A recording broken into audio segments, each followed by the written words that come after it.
লাখ টাকার উচ্চবংশীয় ছাগল কোরবানি কাণ্ডে বাপ ছেলের সম্পর্ককে কোরবানি দিচ্ছেন রাজস্ব কর্মকর্তা, আর তা নিয়ে ছাগলামিতে মত্ত সামাজিক যোগাযোগ মাধ্যম।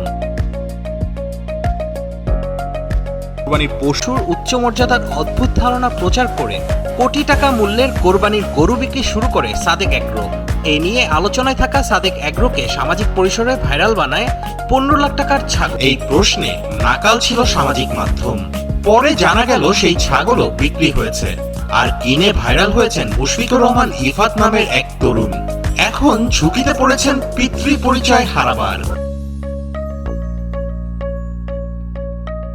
মুশফিকের বাবা মতিউর রহমান রাজস্ব কর্মকর্তা, আর এতেই বেঁধেছে বিপত্তি।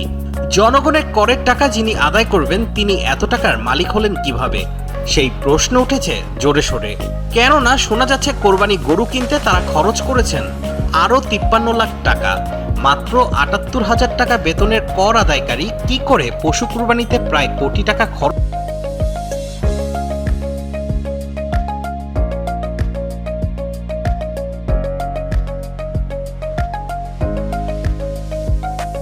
অর্থের উৎস নিয়ে প্রশ্ন ওঠায় রাজস্ব কর্মকর্তা মতিউর পিতা পুত্রের সম্পর্ককে কোরবানি দিয়ে দাবি করেছেন ইফাত তার ছেলে নন।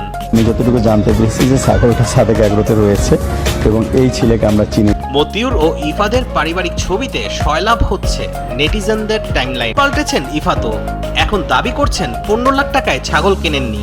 সাদেক এগ্রোতে ঘুরতে গিয়ে লাখ টাকার ছাগলের সাথে সেলফি তুলেছেন, আর ভাইরালের নেশায় বলেছেন ছাগলটি কিনেছেন তিনি।